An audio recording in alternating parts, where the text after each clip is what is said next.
season. Just what are your plans for the off season and possibly playing or just doing individual workouts? Yeah, I mean, probably take a little bit of a break here, just for maybe a week. I don't really want to lose a ton of the stuff I've worked on, and just trying to get my body back to full health. There's some USA basketball. Just when the basketball world thought it could finally slow down, the WNBA offseason erupted into chaos, becoming even more dramatic than the playoffs. If you've been scrolling through social media recently, you've seen it everywhere. Sophie Cunningham, the Phoenix Mercury star and the league's self-proclaimed villain, launched a promotional campaign that didn't just grab attention. It completely took over the internet. She looks confident, she looks dangerous, and she looks like she's ready for confrontation. But the real story isn't about Sophie's appearance. The real headline is a quiet but powerful announcement Caitlin Clark just made as the pressure around her continued to rise. For months, the media has tried to create a scenario where these two rivals face off one-on-one. Huge money was offered, viral marketing campaigns were rolled out, and Sophie Cunningham was used as the bait. Everyone expected Caitlin Clark to respond. Everyone assumed she would sign the deal and step into the spotlight. But what Clark announced flipped the entire narrative. This is no longer just about basketball. This is about money, influence, and who truly controls the future of the league. Today, we're breaking down the viral advertisement, the long history of tension, and the surprising announcement that has left the new unrivaled league scrambling for an alternative plan. To understand how serious the situation is, you need to look at the clip that reignited the controversy. Sophie Cunningham has never avoided the camera, but this recent promotional run for the unrivaled league, the new 3-on-3 women's basketball league, feels different. In the viral footage, Cunningham moves away from the sweaty, gritty jersey image and adopts something far more intentional. She's presented herself not just as a player, but as a superstar brand. Fans immediately flooded the comments, calling her the hottest villain in the game. Now look at the timing. This glamorous campaign dropped right in the middle of the league's recruitment phase. The strategy was obvious. Position Sophie Cunningham and other stars as the face of a new version of women's basketball, glamorous, high-stakes, and elite, to attract the biggest name of all, Caitlin Clark. The visual message was clear. We're building the future over here. Are you in or are you out?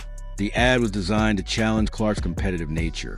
If Sophie Cunningham, the same player who physically bullied you all season, is becoming the face of this new league, can you really afford to stay on the sidelines? This strategy only works because of the real, emotional history between them. This isn't a friendly rivalry. If you go back to the Indiana Fever versus Phoenix Mercury games during Clark's rookie season, the tension is obvious. It began early when Indiana traveled to Phoenix.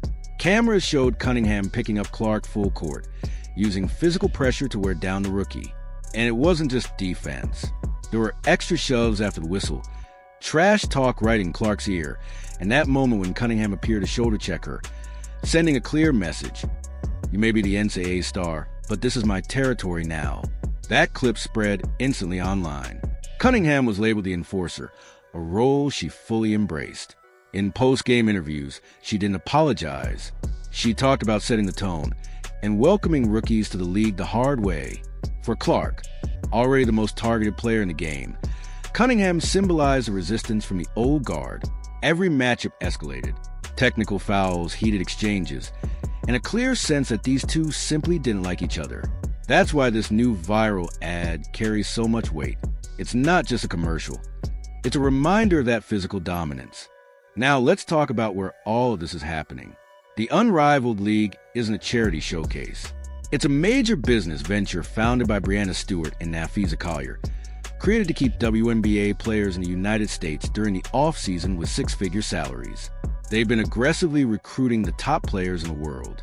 Sophie Cunningham was among the first to say yes, seeing the chance to grow her brand and earn serious money. But the league has a major issue.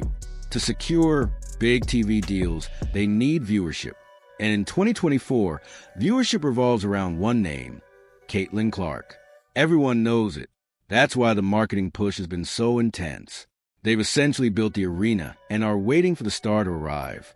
Reports leaked that Clark was being offered a Messi-level deal, equity in the league, $1 million salary, and full creative control.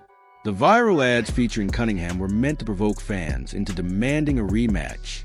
The stage was perfectly set for a showdown where Clark could finally respond, and then Clark shut it down. Instead of letting speculation grow, news surfaced about her off-season plans, and it was the opposite of what the league wanted. Clark's camp made it clear the answer was no, at least for now. While Cunningham was filming ads and hyping competition, Clark announced she was stepping away from basketball to rest, recover, and focus on golf. That decision hit the unrivaled league hard. By refusing to participate, Clark made a statement. She doesn't need the league needs her. While others chase exposure, Clark is comfortable enough to disappear. It was a quiet power move that made the viral campaign seem desperate by comparison. This contrast defines their roles. Cunningham has mastered being the villain, loud, physical, and polarizing. She profits from being hated. Her branding is dark, aggressive, and confrontational. Clark, on the other hand, protects her image by staying distant. By ignoring the bait, she remains a prize everyone wants but can't reach. Still, the story doesn't end there. New rumors have emerged suggesting Indiana might need an enforcer of its own, and one name keeps resurfacing: Sophie Cunningham. The idea sounds wild, but it makes sense. She's a free agent. She plays the gritty-style Indiana act.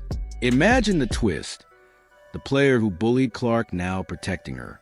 It's only speculation, but the discussion alone shows how closely linked these two have become. Follow the money and the picture becomes clear. Cunningham's viral moment proves how much the WNBA economy has changed, largely due to the Caitlin Clark effect.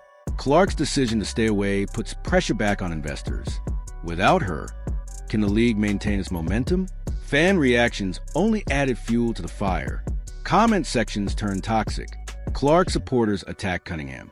Traditional fans defended her toughness. This environment is part why Clark chose to step back. Cunningham, meanwhile, thrives in the chaos. The viral ad did exactly what it was meant to do: keep her trending. So where does this leave us?